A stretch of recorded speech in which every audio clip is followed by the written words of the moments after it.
바랍니다. 창세기 41장 37절부터 45절까지 말씀, 제가 먼저 한 절 37절 먼저 읽겠습니다. 바로와 그의 모든 신하가 이 일을 좋게 여긴지라.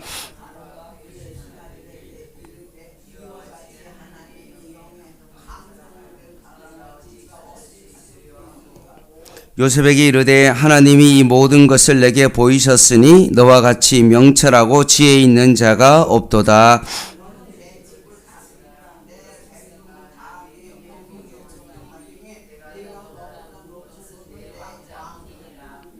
바로가 또 요셉에게 이르되 내가 너를 애굽 온 땅의 총리가 되게 하노라 하고,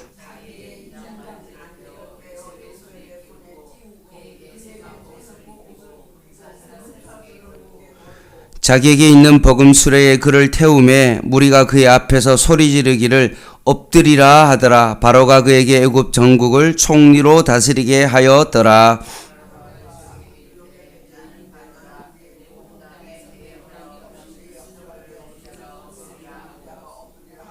같이 읽겠습니다. 그가 요셉의 이름을 사분의 바네아라 하고 또 온의 제사장 보디베라의 딸 아스낫을 그에게 주어 아내로 삼게 하니라.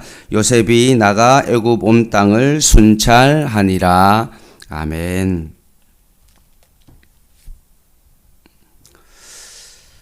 오늘 37절 말씀에 보면 바로와 그의 모든 신하가 이 일을 좋게 여겼다라고 되어 있습니다. 여기서 이 일은 뭐냐 하면 요셉이 바로왕의 꿈을 해석해 줬는데 그 해석은 바로 7년의 풍년을 잘 준비해서 7년의 흉년을 대비하는 그런 꿈의 해석입니다. 그래서 7년 동안 사람들에게 풍년 동안 세금을 잘 징수해서 흉년 때 오는 그 모든 어려움을 잘 이겨내라는 대안까지 제시하는 꿈의 해석입니다. 이것을 대개 바로왕과 그의 모든 신하가 이 일에 대하여 좋게 여겼다라고 말씀합니다. 술 맡은 간원장은 잊어버렸지만 하나님은 요셉을 절대 잃어버리지 아니하시고 바로의 꿈을 통해서 요셉이 다시 요직에 나아갈 수 있는 그 길이 열렸던 것입니다.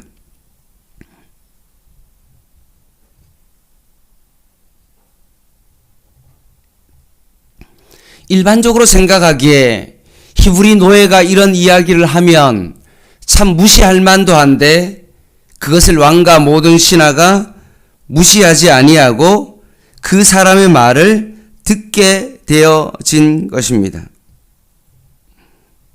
왜 이 사람들이 이 말을 거부하지 못하고 이 일을 좋게 여긴 이유가 바로 어디에 있냐면 38절 말씀에 보면 같이 한번 읽어보겠습니다. 38절 시작. 바로가 그의 신하들에게 이르되 이와 같이 하나님의 영에 감동된 사람을 우리가 어찌 찾을 수 있으리요 하고, 요셉을 가르쳐 뭐라고 표현합니까? 하나님의 영에 감동된 사람. 성경에 나오는 최초의 성령 충만한 사람이죠. 바로왕과 그 신하들이 요셉을 바라봤을 때 야, 저 사람은 성령 충만한 사람이다. 하나님의 영에 감동된 사람이다. 라고 그들이 봤기 때문에 그 해석에 대해서 누구도 토를 달지 아니하고 그 말을 너무나 좋게 여긴 것입니다. 형들에게 팔리고 보디발의 집에서 노예를 했고 그 노예 재수학교에서 또 감옥에서 생활하면서 참으로 어려운 인생을 살았지만 결국 이 13년의 어떤 그 고생 끝에 잘 준비된 그 요셉이 성령 충만한 사람으로 결국 총리의 일을 감당하게 된 것입니다. 칭찬의 말이 계속 이어지는데요. 39절입니다. 요셉에게 이르되 하나님이 이 모든 것을 내게 보이셨으니 너와 같이 명철하고 지혜 있는 자가 없도다 라고 되어 있습니다. 요셉의 꿈을 해석하기에 33절 말씀에 보면 명철하고 지혜 있는 자를 선택해서 애굽 땅을 다스리게 해라 라고 실제적으로 그것을 제안했는데, 이렇게 명철하고 지혜 있는 사람을 찾을 수 없고 결국 너밖에 그 일을 할 사람이 없다라고 말합니다. 바로 왕이 그런 사람이 바로 너다라고 그렇게 지목을 한 것입니다. 그래서 지금 파격적인 인사가 단행되어지는데 40절 말씀에 너는 내 집을 다스리라. 내 백성이 다 내 명령에 복종하리니 내가 너보다 높은 것은 내 왕자뿐이니라 라고 말하면서 30세에 총리가 탄생하게 된 것입니다. 그냥 단지 눈을 떠보니 유명 인사가 된 것이 아니라 요셉이 형에 팔려서 정말 노예의 삶을 살아갈 때도 그 성적 유혹에서 그것을 뿌리친 모든 것도, 감옥에서 그 제수의 어떤 그 모든 재반 사항들을 그렇게 간장하는 그 모든 일의 어떤 결과가 무엇입니까? 총리의 일입니다. 그냥 한순간에 벼락을 맞아서 로또가 되어서 당첨된 어떤 그런 것이 아닙니다. 요셉의 지금 현재의 삶은 과거의 모든 삶이 고스란히 녹아들어서 결국 총리가 된 것입니다. 총리 위임식이 이렇게 진행되었습니다. 41절에 바로가 또 요셉에게 이르되 내가 너를 애굽의 온 땅의 총리가 되게 하노라 하고, 바로 왕이 가지고 있었던 그 인장 반지, 그것을 요셉의 손에 끼워줍니다. 지금으로 말하면 옥새 반지와 같은 그런 거죠. 그래서 이것을 찍으면 문양이 새겨주면 결국 모든 소유권이 그것에 요셉에게 넘어가는, 대통령이 국무총리에게 그 모든 권한을 넘겨주는 그런 일을 지금 하고 있는 것입니다. 그리고 요셉에게 세마포 옷을 입혀주었다라고 이야기했던 것처럼 그 당시에 고관들이나 제사장이 입는 어떤 그런 옷을 입혀주었습니다. 애굽의 왕들이 죽으면 그 시신을 쌀 때 사용하는 것이 바로 세마포 옷인데, 그 옷은 무게로 달아서 팔았는데 그것이 금보다도 비싼 옷입니다. 옷이 신분을 상징하죠.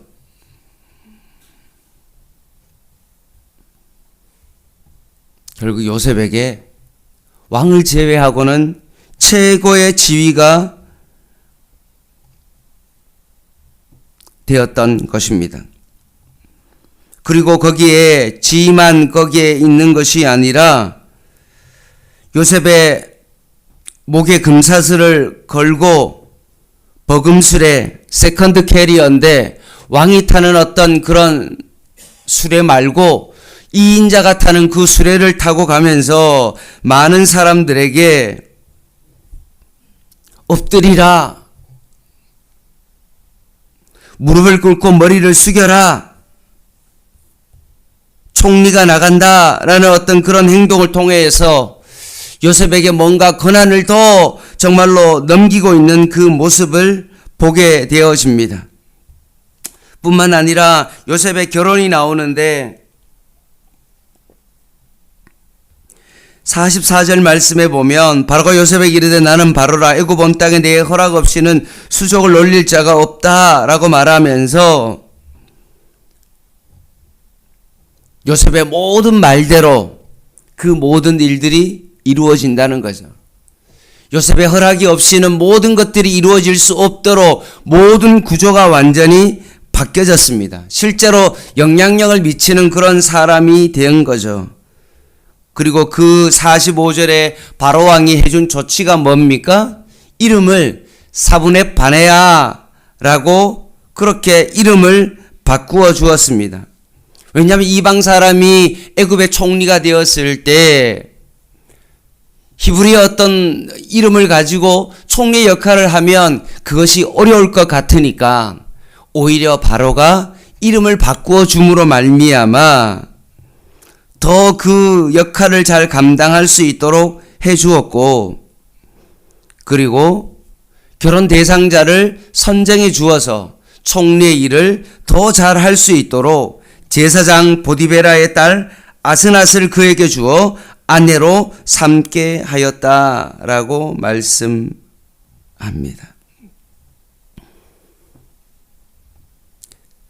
오늘 제사장 보디베라면 지금으로 말하면 천주교로 말하면 한 대주교 정도 되는 그 지위에 있는 그 딸을 요셉에게 배우자로 해 주었다는 말씀입니다.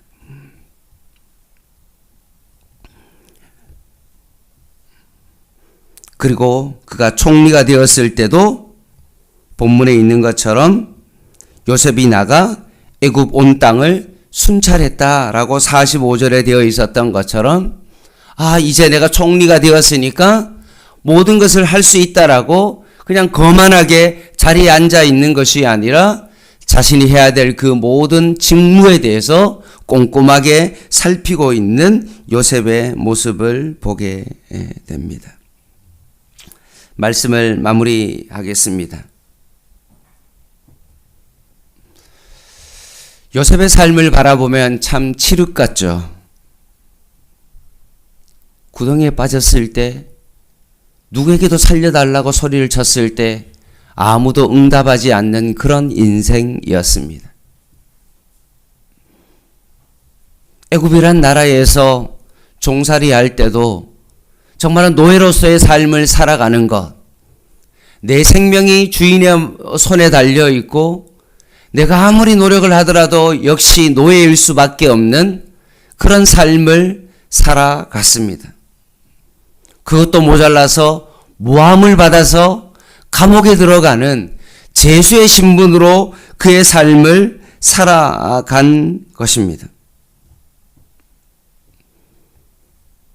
세상이 요셉을 외면했던 것 같고 자기가 믿고 있는 하나님도 자신을 외면한 것 같고 하나님이 떠나신 것 같은 그런 상황 속에 그는 13년의 삶을 살아갔습니다. 그런데 자세히 따지고 보면 요셉이 총리가 되기 위하여 그 나라의 기준에는 30세가 되어야만이 총리가 되어지는 것입니다. 그래서 이것을 표면적으로 요셉의 입장에서 바라봤을 때 자신의 인생이 완전히 꼬인 것 같고 아무리 삶 가운데도 그렇게 최선을 다하여 살아오고 늘 하나님 앞에서 내 삶을 정말로 그렇게 살아가고 하나님 앞에 어떻게 정말로 죄를 범할 수 있을까라고 말하면서 그렇게 살아왔지만 자신의 인생이 참 너무나 꼬인 인생처럼 그렇게 보였지만 표면적으로는 그렇게 보이지만 사실은 자세히 바라고 보면 결국 이 13년의 시간을 하나님께서 그때가 되기까지 오히려 하나님께서 이 시간을 기다려왔다라고 보면 됩니다.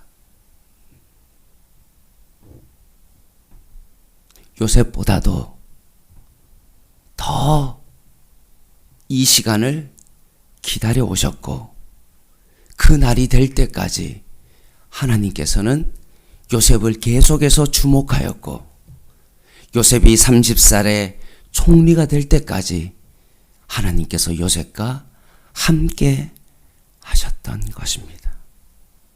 이것이 바로 요셉의 축복이죠. 저는 요셉이 30살에 총리가 되어서 정말로 바로왕 밑에서 세상 가운데 떵떵거리며 자신의 권한을 외치며 살아가는 것이 부러운 것이 아니라 어떠한 순간에도 요셉이 하나님과 함께 하셨고 이 인생의 기간 동안에 하나님께서 요셉을 13년 동안 기다려 오시고 요셉과 함께 하시는 그 모습이 저는 너무나 부럽습니다. 사랑하는 성도 여러분, 내 기도가 응답되어지는 그것도 하나님의 큰 축복이지만 오늘 내가 하루의 삶 가운데 하나님이 함께 하시는 그 삶이야말로 이 세상의 어떤 것보다도 너무나 하나님의 가장 큰 축복이라는 사실을 오늘도 이 아침에 기억하고 오늘도 주님과 동행하는 삶을 살아가는 저와 여러분 되시기를 주님의 이름으로 간절히 부탁을 드립니다. 기도하겠습니다.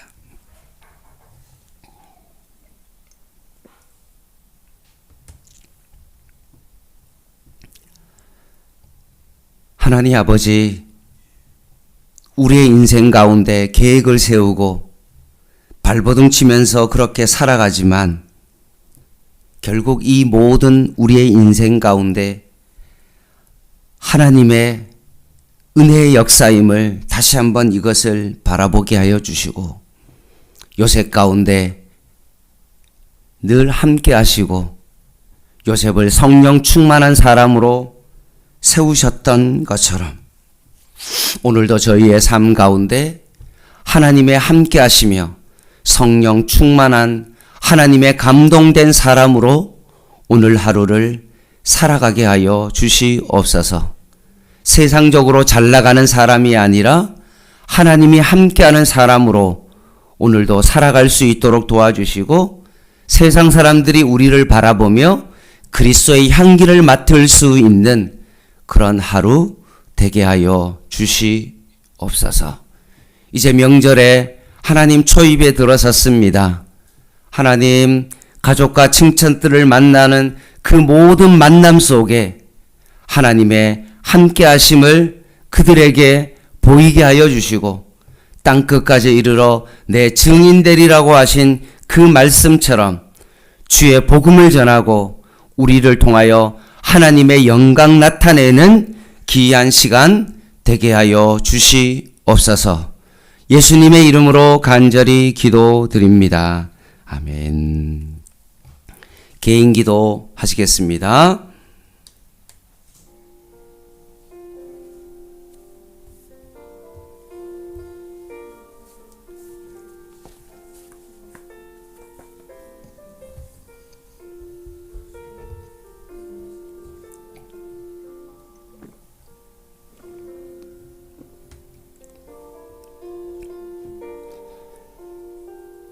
하나님의 신에 감동된 사람,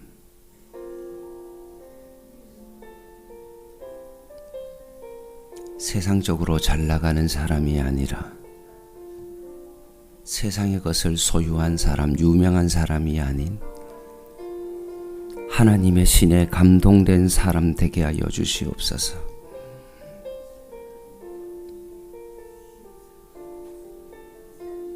늘 주님과 동행하는 사람, 여호와께서 함께 하심으로 보디발의 집을 축복하시고 감옥에서도 하나님의 영에 충만한 사람으로